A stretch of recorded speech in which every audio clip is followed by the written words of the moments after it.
안녕하십니까. 검언개혁 촛불행동연대 운영위원장 김민흥 교수입니다. 전면전이 시작되었습니다. 부패한 특권 카르텔 동맹 이것을 해체하고 새로운 세상을 만들 수 있는 그날을 우리는 간절히 소망하고 있습니다. 이 싸움에서 우리의 장수 모시겠습니다. 이재명 민주당 대선 후보님 이 자리에 모시겠습니다.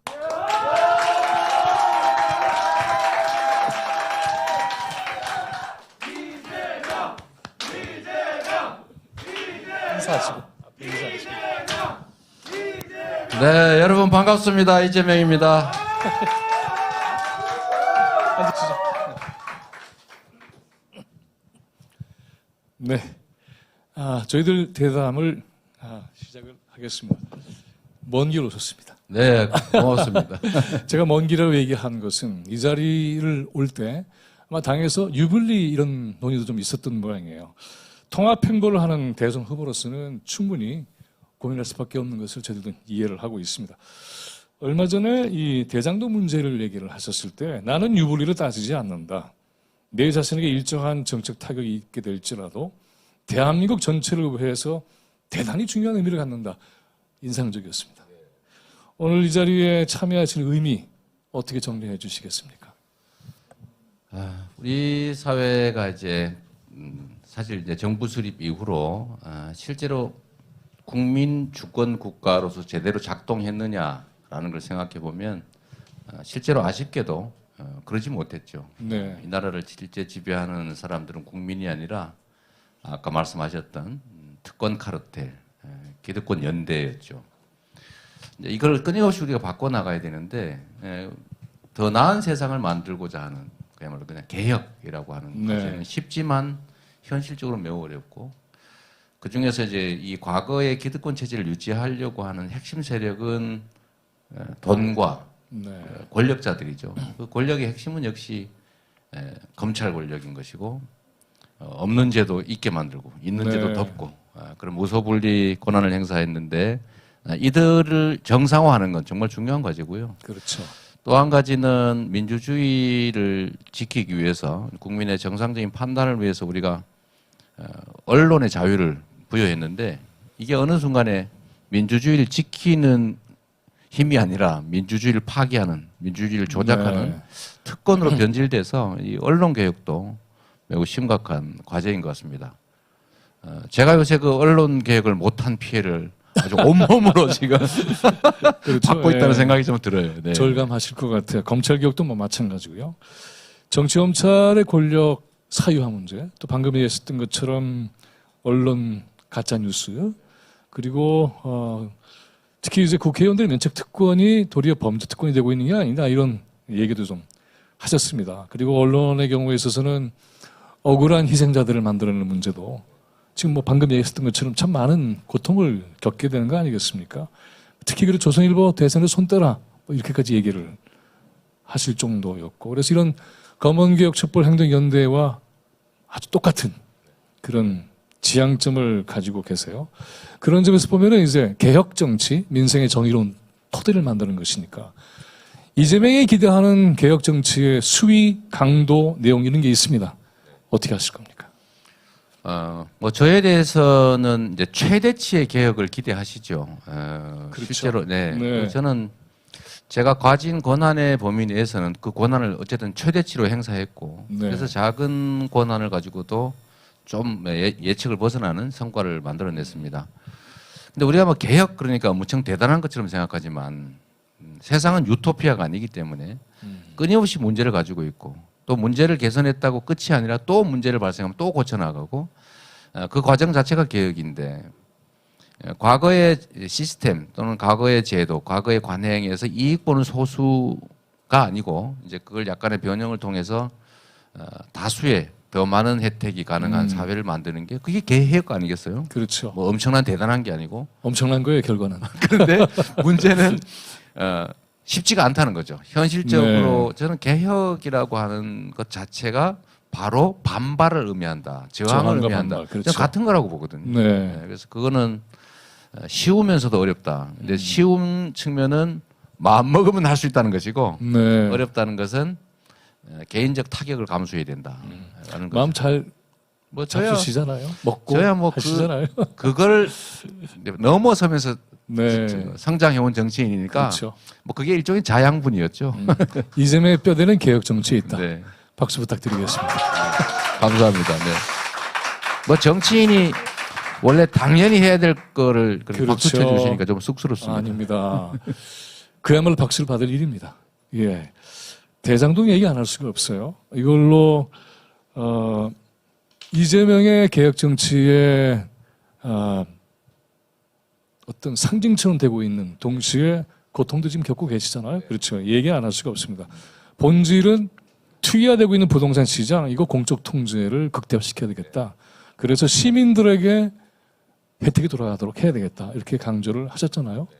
그러면서 이제 이른바 까보니까, 들여다보기 시작하니까는 엄청난 부패, 비리, 이게 드러나면서 모두에게 충격을 주고 있어요. 근데 이제 이재명 후보에게는 참 쉽지 않은 과정이지만 대중들은 여전히 의문을 가지고 있는 것 또한 사실이잖아요. 이걸 또 직면해서 풀어 나가셔야 될 것 같고, 또 이제 이 대장동과 관련한 부동산 문제나 또 지대개혁이나 우리 토건자본의 부패나 이런 등등을 제대로 해결하기 위해서는 앞으로 이것이 굉장히 중요한 계기가 될 것 같다까지도 얘기를 하셨어요. 자, 그걸 다 포함을 해서 어떻게 돌파하실 겁니까?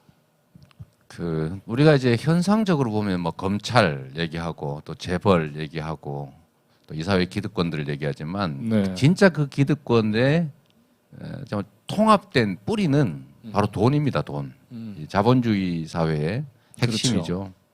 근데 이 돈을 노력하지 않고 쉽게 많이 취득하는 집단들이 있습니다. 이제 그게 아주 기득권이고 그 기득권의 핵심은 토건 세력인데요. 제가 제 인생에 처음으로 그 유치장에 구치소에 끌려갔던 일이 바로 이 토건 세력 때문이었어요. 네. 뭐 아시는 분 계실지 모르겠는데 제가 시민 운동을 하면서 이제 분당의 그 정자동 용도를 바꿔가지고 이제 주상복합을 만드는 일을 제가 시민 운동을 하면서 반대를 했는데 그때 제가 이 실상을 보게 된 거예요. 돈도 안 들이고 네. 정치 권력과 유착하면 남의 돈으로 엄청나게 많은 수익을 순식간에 낼 수 있는 게 바로 이 부동산 투기구나. 쉽다는 게 바로 그런 의미죠. 그런 거죠. 네. 예. 그래서 제가 그걸 이제 폭로했다가 무슨 검사를 사칭하는 PD를 도와줬다 이렇게 해서 제가 구속이 됐었는데 네. 그래서 제가 일부러 이걸 연구를 하기 위해서 대학원도 가고 네. 이걸 제대로 들여다보게 된 거죠. 그래서 이번에 이 대장동 문제는 그 일부에 불과하고 네. 인허가권 행사로 생기는 불로소득, 소위 지대는 국민의 것이지 않습니까? 그렇죠. 본질적으로. 네. 그리고 또 한 가지는 이게 하늘에서 떨어지는 게 아니고 땅에서 솟는 게 아니고 부라고 하는 것은 일정한데 누군가가 불로소득을 얻으면 누군가가 손실을 입습니다. 그렇죠. 예, 그게 세상 이치거든요. 그런데 이거를 사람들은 체감하지도 못한 상태에서 마치 개구리가 물이 끓어감에 따라서 갑자기 어느 순간에 죽어가는 것처럼 몰라서 누군가는 그렇죠. 네, 엄청난 이익을 얻고 누군가는 네. 나도 모르게 피해를 입는 그래서 불평등이 격화되는 이런 과정을 제가 막고 싶었는데 네. 핵심은 음흠. 국민의 권력을 행사해서 생기는 이익은 국민에게 그러려면 이제 공공개발을 통해서 개발 이익은 국민에게 네. 이걸 하고 싶었는데 이걸 못하게 막은 게 국민의힘이고 LH한테 포기시킨 것도 국민의힘이고 네. 민간 개발을 강요한 것도 국민의힘. 음흠. 제가 그 틈바구니에서 그래도 70% 음흠. 한 1조 원, 좁게 하면 5천억 정도를 회수했는데 그 나머지를 뜯어부은 것도 국민의힘이고. 그런데 이들이 지금 와서 그렇게 얘기하는 거죠. 너 왜 네. 공공개발 안 했어? 왜 100% 환수 안 했어? 그래서 최근에는 국회에서 그러면 공공개발 하자 네. 했더니 입법을 거부하고 있어요. 그렇죠. 이게 황당한 현실의 모순인데 이런 적반하장이 가능한 환경 자체가 바로 언론입니다. 그렇게 얘기를 지금 설명을 하면 만나는 국민들이 그래야 하고 설득이 잘 되던가요? 잘 안 되죠. 네. 그 왜 그러냐면 저 개인에 대한 것보다는 네. 이 우리 사회의 그 정치 행정 세력들에게 그야말로 배신감을 느끼고 있는 겁니다. 그들은 이걸 수천억씩 순식간에 해먹는데 우리는 평생 벌어도 그렇죠. 집도 한 채 못 산다. 모두 원망스러운데 그 눈에 띄는 게 이재명이죠. 왜 다 못했어? 여하튼 너도 뭐 관계 있는 것 같아. 그렇죠. 그 국민의힘 의원이 저한테 청문회 때 참 그 국감 때 물어봤거든요. 네. 어떻게 돈을 안 먹을 수가 있어? 50원이라도 먹었어야지. 네. 혹시 섭섭하지 않더냐? 네. 당신 부인은 안 섭섭하더냐? 이렇게 네. 말하잖아요. 근데 실제 그런 시각이 있거든요. 음. 이 정말 이 난장판 돈장치판에서 이재명이 아무것도 안 먹었을 리가 있겠냐라는 네. 의심을 계속 이렇게 연기를 있는 피우는 거죠. 거죠. 감수해야죠. 네. 감수하시겠다. 그래도 바라기로는 이 얘기를 앞으로도 계속해서 얘기를 하시면 점점 더 어떻게 돌아간 얘기인지를 알 것 같아요. 네. 그 얘기하고 연결을 시켜서 보면은 최근에 이제 서울시에 아주 중요한 일들이 벌어지고 있습니다. 오세훈 시장이 도시재산 같은 경우도 보면은 재개발 쪽으로 돌리고 있고 또 시민이 참여하는 그러한 모든 사업이라든가 청년 자율 예산이라든가 또는 공공교육이라든가 이런 것들을 다 말하자면 뒤엎어버리는 그런 이게 그대로 허용이 되면은 자칫하면 이게 전국화될 수 있는 가능성이 있고요. 서울시장은 국민회의에도 참여하지 않습니까? 그리고 서울은 대한민국의 수도니까 더욱이 아주 중요성이 높아질 것 같습니다. 대당도 얘기를 하시면서 바로 그러한 민간 개발 위주의 부동산 정책이 얼마나 심각하게 국민들에게 피해를 주는가 쭉 말씀하셨잖아요. 서울시에서 지금 이런 일들이 벌어지고 있어요. 저 어떻게 하실까요? 제가 오전에 네. 이게 성북 지역에 네. 공유주택 청년들이 이제 함께 거주하는 공유주택 네. 사회주택 현장을 갔다 왔는데 거기에 참여하신 한 분이 그 새로운 형태의 공유주택 사업을 추진하고 있었는데 이제 서울시에서 그걸 취소하는 바람에 못하게 됐대요. 글쎄 말이에요. 그래서 주택이라고 하는 건 주거 공간이고 사람들의 최소한의 삶의 조건인데 이걸 투기용으로 쓰고 있지 않습니까? 근데 이걸 부추기고 있는 거죠. 네. 오로지 그러니까 가진 사람이 더 가지는 게 당연하다. 집은 돈벌이 수단이다. 집 가지고 돈 버는 게 무슨 잘못이냐. 네. 거기에 왜 국가가 규제를 하느냐. 민간 자율에 맡겨라. 제가 정말 황당한 거는요. 최근에 보수 언론들이 왜 공공개발 다 못했어 이렇게 저를 막 비난했잖아요. 그렇죠. 그래서 막상 공공개발하는 법을 만들겠다니까 민간 시장 위축된다. 그렇죠. 이건 시장 침해다. 공급 줄어든다. 하면 안 된다. 이렇게 바로 네. 180 돌아섰어요. 근데 이게 이제 실제로 저들이 집권을 하게 되면 권한을 갖게 되면 완벽하게 방향은 실제 그렇게 바뀌겠죠. 그렇죠. 그러면 저는 사실 아까 그 현장이 매우 안타까웠고 네. 서울시가 이제 보여주는 게 있는데 사실은 우리 사회가 점점 양극화가 심화되면 연대 의식이 중요하잖아요. 같이 사는 네. 세상이라야지 다 칸치고 부자는 부자끼리 뭐 아파트 평수별로 따로 이렇게 사는 사회로 가서는 안 되는데 이제 다시 그 길로 복귀하는 느낌이 있어서 참으로 안타깝고 걱정됩니다. 안타깝고 걱정이 되고 해법도 내놓아야 네. 되는 거잖아요. 그렇습니다. 그런 차원에서는 개혁 입법도 신속하게 추진돼야 될 것 같고 또 이런 현실에 대해서 발언도 하셔야 될 것 네, 같고 그렇습니다. 그런 차원에서는 한마디 좀 해주시면 좋겠습니다.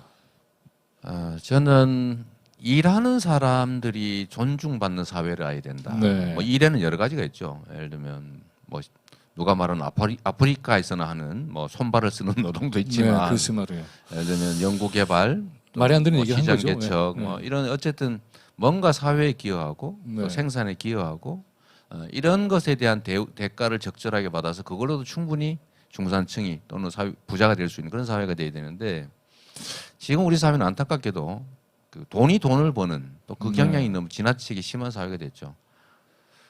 사람들 약간 벗어난 얘기일 수도 있습니다만 지금 은행에 가면 돈 많고 재산 많고 돈 많이 벌고 네. 사회 경험 많은 사람한테는 많은 돈을 그렇죠. 싸게 오래 빌려주는데 정작 필요한 사람한테는 정작 필요한 사회 초년병 네. 돈이 별로 없는 사람 또 일에 대해서 여긴 돈을 안 빌려줘요. 빌려줘도 그렇죠. 이자를 비싸게.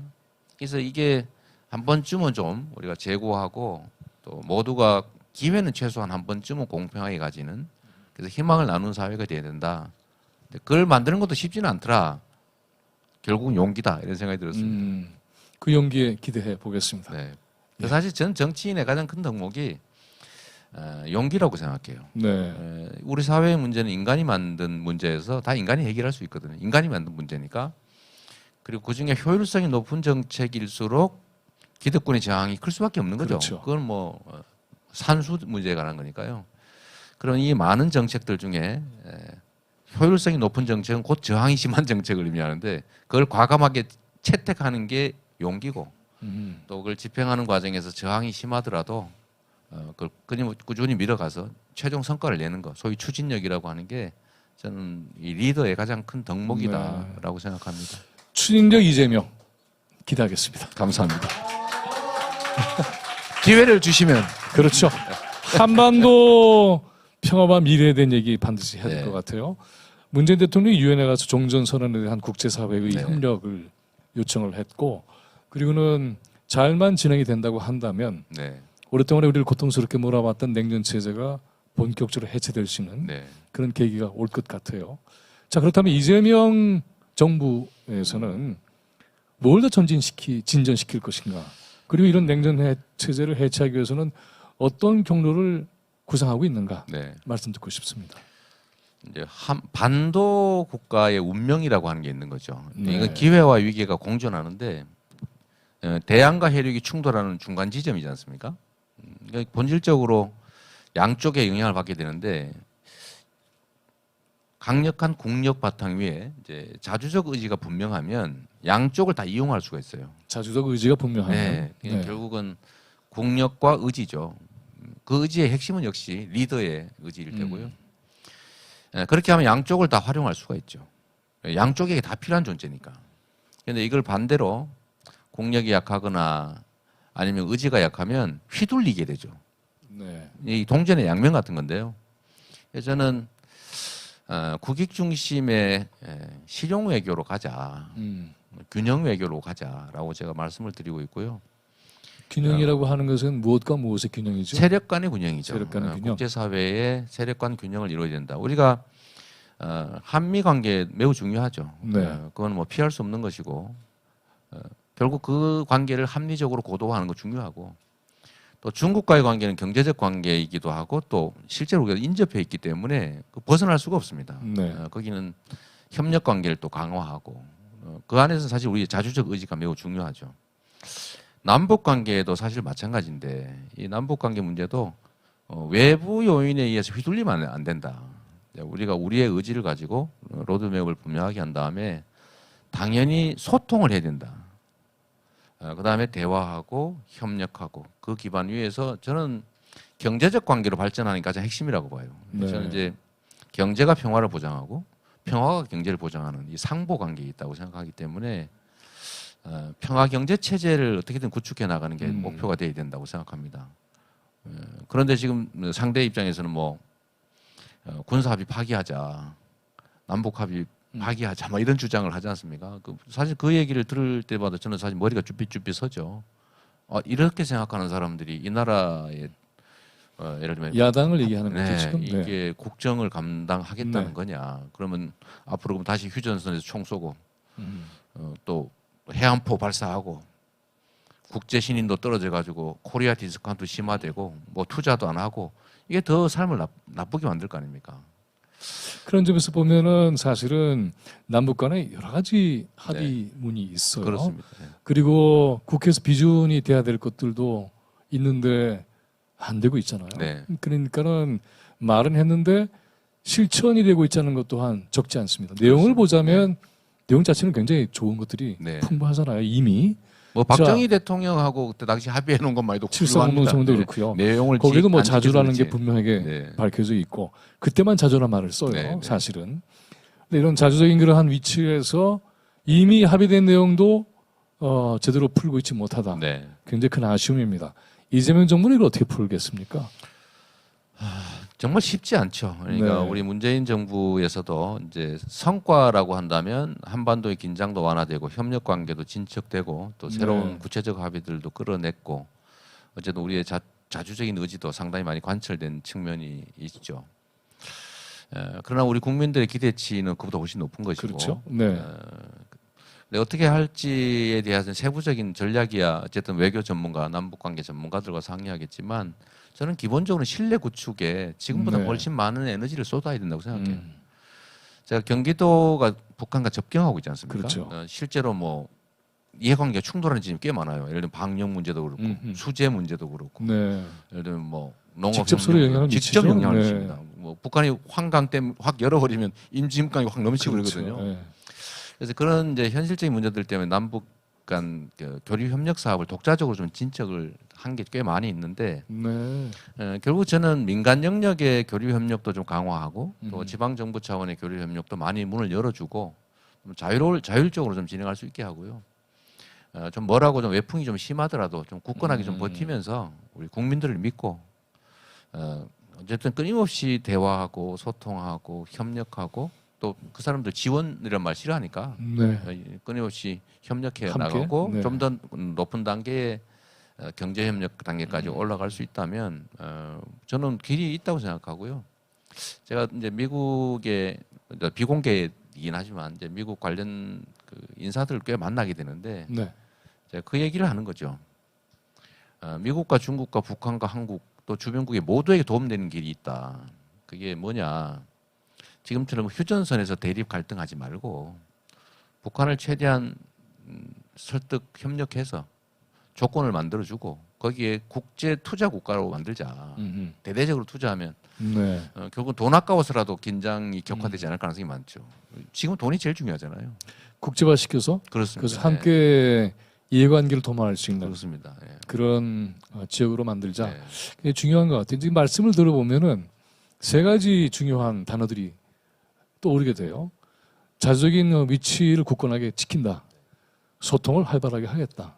그리고 함께 번영할 수 있는 활로를 개척하겠다. 그렇게 요약할 수가 있겠죠. 그렇다면 네. 이재명 정부의 한반도 평화 통일 정책 혹시 이름은 있나요?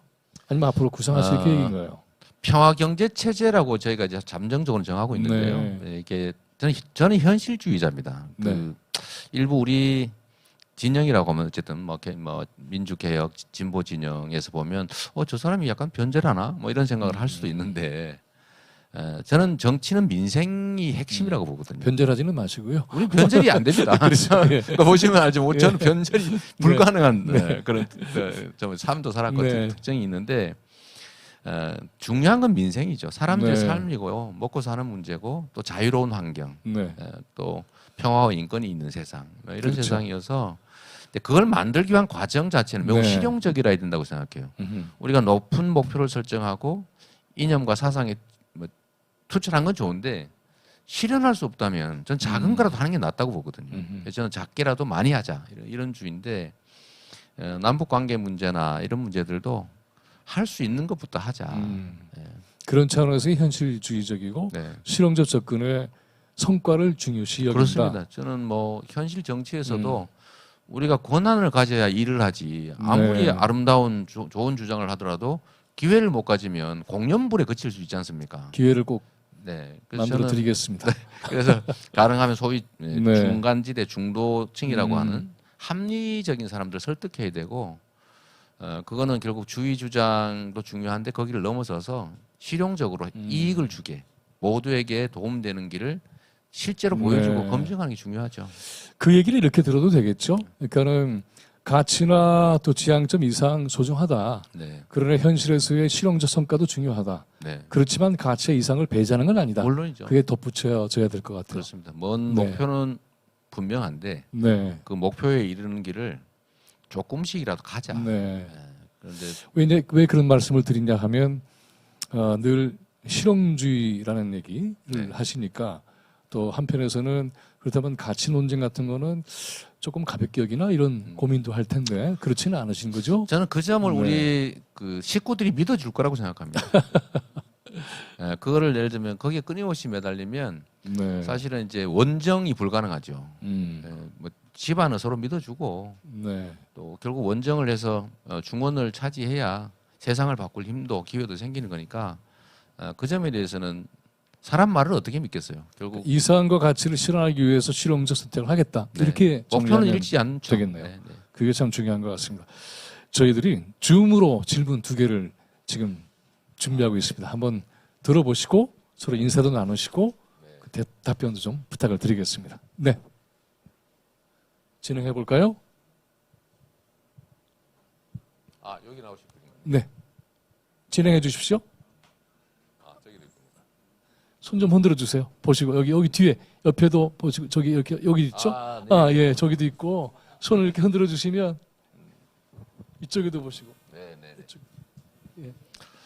자, 누가 얘기를 하실 건가요? 제가 지금 받기로는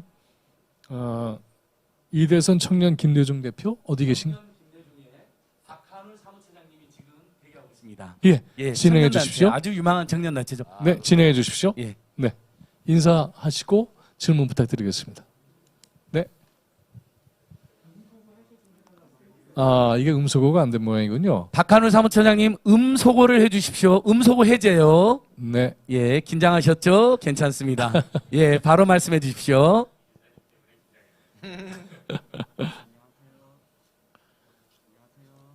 다시 눌러야 되는데.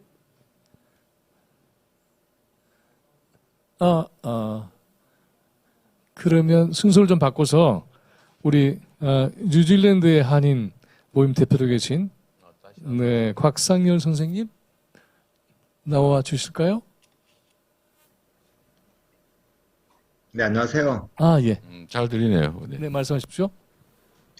네, 이재명 후보님 안녕하세요. 저는 더 좋은 세상 뉴질랜드 한인 모임에서 활동하고 있는 곽상렬입니다.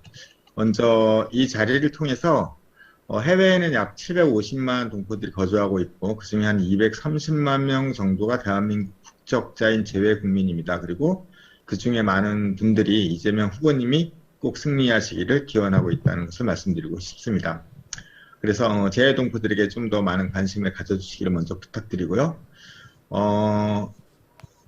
후보자님께 한번 여쭤보고 싶은 게 있었습니다. 이렇게 말씀하시는 걸 들어봤는데 아까 사회자님께서도 대한민국의 위상에 관해서 말씀하셨는데요.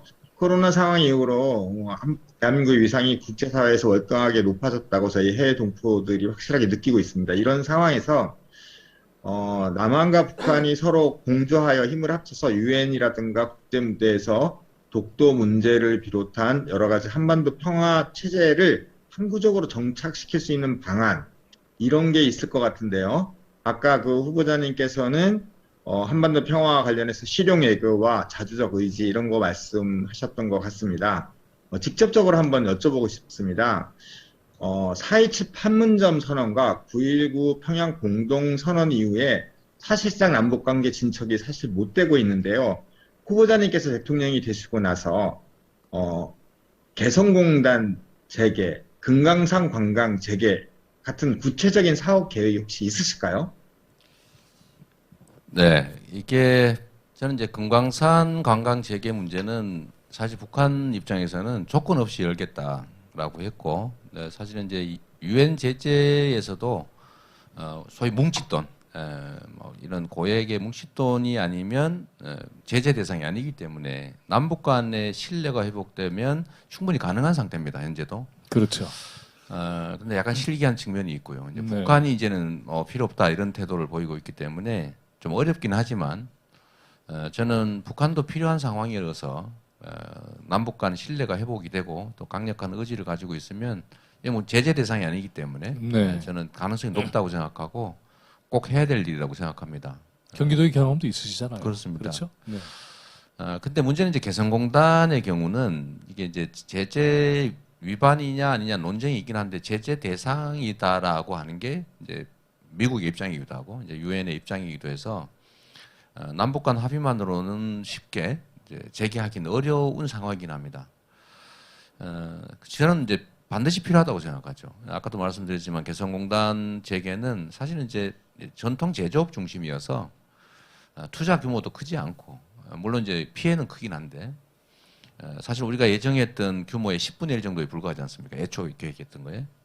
그래서 앞으로는 첨단 산업 중심으로 이제 개성공단 이상의 새로운 네. 투자 공간을 만들어내야 되는데 이거는 이제 국제사회에 대한 설득이 필요하고 국제사회를 설득하기 위해서는 북한의 핵 문제, 이제 미사일 문제에 관한 미중 또는 뭐 주변 국가, 한국, 북한 사이에 합의가 돼야 되거든요. 근데 그 합의를 만들어내야죠 어떻게든 간에 그렇게 만들어야 해야 되고 되겠죠. 네. 이제 기본적인 로드맵들은 대체적으로 정리는 돼 있는 상태입니다. 네. 이제 아주 단순하게 얘기하면 일종의 이제 로드맵을 만든 다음에 실행을 단계적으로 하자. 단계적으로 하는데 혼자 하면은 못 믿으니까 권총을 서로 겨누고 있는 상태에서 3도 각도씩 내리자. 3도 이런 식으로. 그리고 검증하고 3도 맞나? 이렇게 검증하고 대신에 혹시 뭐 위반을 하면 다시 복구하는 걸로. 이게 소위 이제 스냅백 방식이라고 하죠. 네. 근데 이런 것도 사실은 상당히 의견 진척이 되고 있기 때문에 의견 접근되고 네. 있기 때문에 좀 더 노력하고 또 진지하게 네. 설득하고 하면 좀 길이 열릴 거라고 생각합니다. 꼭 아마- 해야죠. 네, 아마도 싱가포르 합의문이 성사는 안 됐지만 네. 그 내용 자체는 굉장히 중요하고 지금 얘기하신 것과도 네. 맞닿아 있기 때문에 향후 이런 것들이 회복이 돼서 지금 질문했던 그런 내용들이 네. 새로운 활력을 얻기를 바랍니다. 혹시 또 아까 우리 박한울 씨 연결이 되나요? 예, 지금 박한울 우리 청년 김대중 사무처장님께서 음소거가 안 돼가지고 알겠습니다. 청년 김대중의 이대선 대표가 긴급히 지금 부여되었습니다. 그래요. 예. 알겠습니다. 자, 음소거 진행해 주시기 해제했나요? 바랍니다. 네, 같은 분인데. 네, 안녕하세요. 아, 안녕하세요. 네, 네, 잘 들립니다. 네, 안녕하세요. 저는 사단법인 청년 김대중에서 사무처장을 맡고 있는 박한울입니다. 최근 2030 세대들의 그 사회적 불만이 이곳저곳에서 분출되고 있는데 특히 청년들 사이에서 교육기회 불평등, 그로 인한 노동임금의 불평등이 과거보다 더욱 심해지고 있습니다. 2030 청년 세대들은 이런 현실 때문에 서로 연대하기보다는 상대를 조금 더 경쟁 대상으로만 바라보게 되면서 사회적 불안이 더욱 커지고 있는 상황입니다. 이재명 후보님 이를 해결하기 위한 어떤 방안이 있는지 여쭤보고 싶습니다. 참 쉽지 않은 문제죠. 이제 상징적으로 표현하면 그 전에 하한 건 문제가 어렵다는 거예요? 아니면 마음이 아프다는 거예요? 뭐 둘 다죠. 네. 첫째는 안타깝고 네. 가슴 아프고 이제 둘째는 사실 길이 없는 건 아닌데 그 길을 만들어 열어가는 것 자체가 너무 저항이 심하니까 그 점에 대해서 안타까운 거죠. 문제는 사실 이런 겁니다. 사실 우리 교수님이나 저희 세대들은 고도 성장 사회를 살았기 때문에 네. 기회가 많은 그러니까 넓은 웅덩이에 살았어요. 네. 그 안에 우리가 충분히 헤엄칠 수 있는. 근데 지금 그 웅덩이가 너무 좁아져 가지고 다 그 안에 수용이 안 되는 상황이 되어 버렸습니다. 기회가 적다. 기회가 적고 경쟁이 격심하고 네, 경쟁에서 지면 웅덩이 밖으로 내쳐져서 죽어야 될지도 모르는 그런 이제 상황이 된 거죠. 이제 기회가 부족한 사회가 된 겁니다. 저성장 사회. 그래서 경쟁은 격렬하고 그 경쟁의 기회를 잃으면 다시는 기회가 없고 이게 얼마나 불안하겠어요. 그러니까 친구들이 경쟁을 하다가 이제는 전쟁이 돼서 친구가 적이 돼버리는 거예요. 네, 잔인한 상황이죠. 그래서 사실은 부문별로 전쟁이 벌어지죠. 마치 그 오징어 게임에 사람들이 편 갈라서 밤에 네. 싸우듯이. 왜냐하면 살아남을 수 있는 사람이 그렇죠. 한계가 있으니까요. 그래서 청년들은 그 안에서 어쨌든 정말 목숨을 걸고 경쟁을 하다 보니까 공정성에 대한 열망이 너무 커진 겁니다. 그렇게 된 거죠. 불공정에 대한 분노도 네. 너무 커진 것이고요. 이게 약간씩 왜곡되기 시작하는 거죠. 국가 공동체가 해야 될 일은 이 좁은 웅덩이 안에 누가 죽을 것인지를 공정하게 정하는 것도 해야 되겠지만 어쩔 수 없다면 사실은 웅덩이를 넓히는 일을 해야 됩니다. 앞에는 안 했으면 좋겠고, 그렇죠? 아, 물론요. 다급지근. 예. 벗어나야 되는데 그렇죠. 예. 그러나 현실은 실제로 그런 측면이 있는 거죠. 좁은 웅덩이에 누군가 밀려나서 벗어나야 되는 아예 잔인한 그런 상황이죠. 것이 생기지 않는 구조를 그렇죠. 만들겠다. 이제 그게 저는 이제 성장의 회복이라고 보는 거예요. 네. 예, 성장의 회복이고 그게 그러면 그 구두선이냐? 그렇지가 않습니다. 그게 우리 사회가 정말 자원도 많고 교육 수준도 높고 노동의 질도 높고 돈도 많고 기술도 많고 근데 이게 제대로 배분되지 않고 특정한 곳에 너무 몰려 있다 보니까 효율을 발휘하지 못해서 결국은 사회 전체의 생산성이 떨어진 겁니다. 그게 저성장의 원인인데 그래서 사람들이 공정성 회복을 이제 희구하게 됐고 저는 그 공정성을 예를 들면 대기업과 중소기업, 뭐 수도권과 지방, 또 남과여, 뭐 정규직과 비정규직, 뭐 도시와 농촌 이런 이분법적으로 나눠져 있는 이 불균형을 조금만 공정하게 회복하면 저는 성장의 기회가 다시 생긴다고 보는 거죠. 네. 그게 이제 국제노동기구나 국제경제기구들의 의견이기도 하고 공정성을 회복하는 게 성장의 길이다. 그래서 성장의 과실을 공정하게 누리는 것이 또 지속적 성장의 길이다라고 얘기하고 있으니까 이런 공정성 회복을 통한 성장이나 또는 거기 더해서 우리가 겪고 있는 이 뭐 기후 위기나 디지털 전환의 위기를 국가의 대대적인 투자를 통해서 새로운 산업 재편, 또 신산업의 발굴, 또 경제 성장의 새로운 계기로 만들 수 있죠. 그 전환의 경로를 만들겠다. 그렇습니다. 불평등한 그러한 현실의 구조적인 문제를 타파하고 네. 정의로운 시스템을 만들면 그 자체가 활력을 얻어서 새로운 형태의 성장도 가능하지 않겠는가? 네. 웅덩이를 그렇게- 넓힐 수 있죠. 네, 그렇게 모두가 듣겠- 살 수 있는 웅덩이. 그래요. 네. 그렇게 듣겠습니다. 아, 짧게 이 얘기 한마디 좀 짚고 넘어갈까요? 이재명은 가장 존경하는 분이 역사상 우리나라에서 이분이다. 왜? 나의 국정 철학은 이렇기 때문에. 우리나라로 한정을 하니까 네. 우리나라로 한정해서 말씀을 드리면 제가 김구 선생을 정말로 좋아합니다. 네. 좀 뭐 철학과 이념은 좀 조금 다를 수 있는데 제가 그분을 존경하는 이유는 선 굵은 삶이라고 하는 거죠. 네. 변함없이 자기 생각 뚜렷하게 강력하게 실천하는 삶을 살았죠. 마지막이 좀 정말 안타까운 일이었지만 인간적인 삶으로는 역시 김구 선생인 것 같고 국내로 환정하지 않으면 정말 진정한 혁명가라고 보는 게 제가 루즈벨트 대통령을 좋아합니다. 네, 그렇군요. 대공황을 극복한 네. 대대적 국가 투자 그거를 사실은 늘 사회주의자 비난을 들으면서도 해냈거든요. 네. 그 얘기를 늘 하시고 다녔었나요? 그럼 루즈벨트 늘 얘기를? 하죠. 제가 어느 날 그렇군요. 깜짝 놀랐어요. 우리 문재인 네. 대통령이 루즈벨트를 존경한다는 사실을. 그래요, 알겠습니다. 촛불 시민들이 이런 걸 요청하는 것 같아요. 권력자가 되면 초심을 잃더라. 그래서 사실은 자기 자신에 대한 끊임없는 경계도 필요한 게 아니냐 이런 얘기들을 합니다. 그렇게 하실 거죠? 뭐 당연하죠. 근데 네. 그 참 제가 살아보니까 말을 어떻게 믿겠습니까? 사람의 말을. 네, 결국은 살아온 과정으로 판단할 수밖에 없다는 생각이고 우리 뭐 교수님 말씀하신 것처럼 저도 저 자신에 대한 두려움이 있습니다. 네. 제가 사법연수원에서 소위 인권 변호사 길을 선택할 때 주변에서 많이 권유했어요. 나 혼자 먹고 살기 어려우니까 판검사 6개월만 하고 나가라. 근데 그때 제가 왜 안 했냐면 물론 노무현 대통령이 네. 변호사에도 굶지 않는다. 그래서 제가 하긴 했습니다만 따뜻한 방 안에 들어갔다 도로 나올 자신이 없더라고요. 그래서 객관적 조건에 따라서 그럴 수 네. 있겠다 하는 생각이 들었는데 근데 최소한 제가 권한을 가졌을 경우에 그 권한 때문에 제 생각을 바꾸는 일은 없을 겁니다. 네. 지금까지도 그래왔고 제가 자리를 원하는 것은 이제 일할 권한, 수단을 얻기 위한 것이지 네. 그 자체가 목적인 경우는 한 번도 없었거든요. 네. 지금도 마찬가지입니다. 별로 뭐 제가 전에 재판 받으면서 이제 한번 고생했잖아요. 네. 고생할 때 제가 드는 생각이 정치적 기회를 잃는 건 전혀 두렵지 않았습니다. 그래요? 뭐 딴 거 하면 되죠. 세상에 할 일 많거든요. 근데 다른 이제 공포스러운 건 역시 그 비용 문제. 그러니까 가장 인간적인 거잖아요. 그래서 네. 그런데 하긴 그래요. 과연 정치적인 지위나 뭐 이런 것들을 잃는 게 내가 정말 아쉽느냐 아쉬운가 생각을 해봤는데 전혀 안 아쉽더라고요. 그거는 뭐 별거 아니다.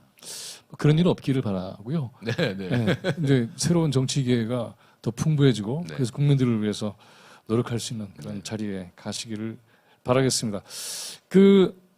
이제 마무리를 좀 해야 될 것 같은데요. 어제 국민의힘당의 후보가 선출이 됐어요. 네. 자, 어떤 생각을 갖게 되셨는지, 어떻게 하실 건지. 뭐 저는 사실 이제 윤석열 후보가 될 거라고 예측도 했고, 네. 저희 이제 뭐 객관적 데이터 분석상으로 보면 되는 걸로 돼 있어서 네. 결과가 별로 놀랍지는 않았는데요. 좀 각이 서게 됐다 이런 생각은 좀 들었습니다. 좀 어떤 뚜렷하게 의미의 가지만. 각이죠? 저는 뭐 미래를 얘기하는데 그분은 주로 과거 얘기를 하는 측면도 있고요. 네. 그분은 주로 복수 얘기를 좀 많이 하는 것 네. 같아요. 누구 잡아넣겠다. 저도 잡아넣겠다고 자꾸 그러더라고요. 그렇죠. 네. 내가 되면 이재명 잡아넣는다 이런 얘기를 그래서 근데 저는 사실은 미래 민생을 얘기하고 네. 싶다. 뭐 그런 생각 들고 결국 앞으로는 이 위기의 시대이기 때문에 이제 난제가 많은 시대이기 때문에 실력이 중요한 시대라서 또 그 실력이라고 하는 건 말이 아니라 실적이 있어야 되잖아요. 증거가. 그렇죠. 그래서 그 측면에서는 제가 국민 여러분들을 설득하기 좀 더 쉽겠다 그런 생각이 들긴 했습니다. 한마디 더 붙이자면 이 기회를 통해서 그래서 이재명의 실력은 이겁니다. 이재명의 실력은 이제 호미로 농사지은 성남시 또 괭이로 농사지은 경기도에서 다른 어떤 경우보다 소출을 많이 냈죠. 아, 그래서 그것 때문에 사실은 성남시장이라고 하는 기초단체장이 대선 경선의 장에 불려 나왔고 저는 사실 경기도 재선 정도 하고 싶었어요. 그런데 갑자기 3년 만에 다시 불려 나온 이유도 결국 국민께서 인정해 주시는 게 실적 아니겠느냐. 작은 도구를 맡겼을 때 이렇게 하는 걸로 봐서는 더 큰 트랙터 맡기면 네. 벌판 농사 잘 짓지 않을까. 뭐 그런 기대라고 생각합니다. 어제 대구에서 어떤 분이 이재명은 시대가 불러냈다 이런 얘기도 해서 모두가 주목을 했어요. 저는 그건 잘 모르겠어요. 네, 그런 얘기가 있습니다. 네, 알려드리겠습니다. 저는 최선을 다하고는 있습니다. 그래요. 예. 자, 오늘 선물을 좀 메꿔야지 준비를 네. 했는데요. 민주당에서 함께 통합하는 이 네. 과정이 굉장히 중요하죠. 이낙연 전 대표의 경우에 있어서는 대정부 질문의 품격과 촌철살인의 발언으로 굉장히 유명하지 않습니까? 이낙연의 오록. 그리고 추미애 깃발은 뭐 너무 잘 아실 네, 거고요. 우리 제가 너무 많이 들었습니다. 우리 김 교수님 목소리. 예, 이 한쪽에는 개혁, 한쪽에는 포용 두 날개로 통합 행보를 해 주시길 바라고요. 또 검찰 개혁에 함께했던 촛불 시민들 네, 잊지 마시기 바랍니다. 네. 그리고 제 마음속에 있어서 잊혀질 수가 없습니다. 고맙습니다.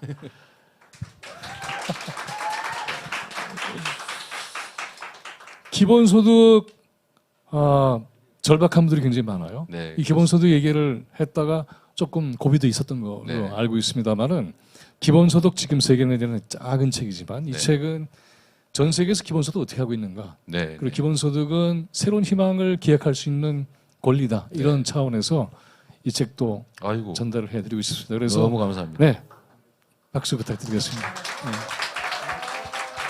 아마 여기에는 우리 국민들이 이재명 후보에게 기대하는 내용들이 다 가득 담겨져 있을 거예요. 민주당에서는 통합 행보를 해달라. 촛불 시민을 잊지 말아달라. 그리고 기본 사항의 비빌 언덕을 부디 만들어달라. 이런 요청이 있는 것 같습니다.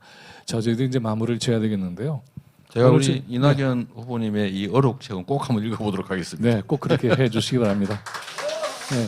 최장 배울 게 많은 분이셔서. 그렇죠. 네. 최장 보좌관이 기록한 네, 내용이니까는 그렇군요. 네. 그래서 이낙연의 오록 굉장히 의미 있게 기억되시기를. 김원훈 교수님의 목소리로 우리 그 추미애 대표님. 네네. 추미애의 깃발. 네, 고맙습니다. 너무 멋있었어요. 네, 고맙습니다. 저렇게 잘 만들 수 있나 싶었어요. 그거는 우연히 그 콘서트에서 제가 잠깐 책의 일부를 읽었는데 네. 따로 무슨 뭐 내레이션을 녹음실에서 한 건 아니고요. 그랬다 그랬어요? 그걸 이제 활용을 한 것 같아요. 저 오늘 진지하고 또 의미 있는 시간을 가졌습니다. 어떻게 보면은 본격적인 전쟁이 시작된 것이죠.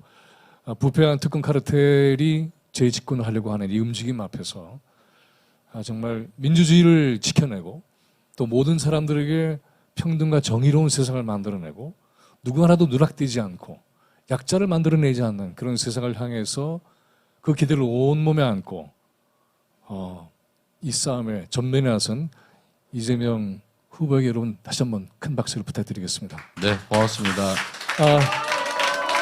예, 헐열에 오셨는데 지금 바로 이 검언개혁 촛불행동연대 우리 사회의 대전환을 꿈꾸고 열망하고 그 모든 기대를 이재명 이석자에 걸고 있습니다. 인사 부탁드리겠습니다.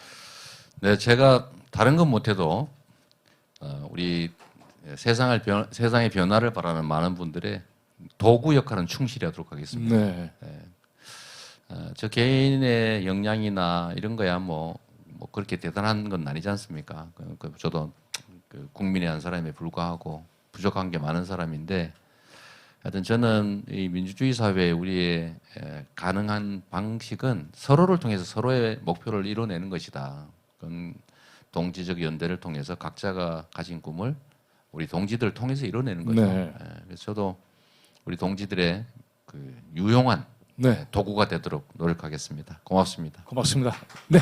오늘 동지적 연대 함께 하신다고 했습니다. 정말 고맙습니다. 네.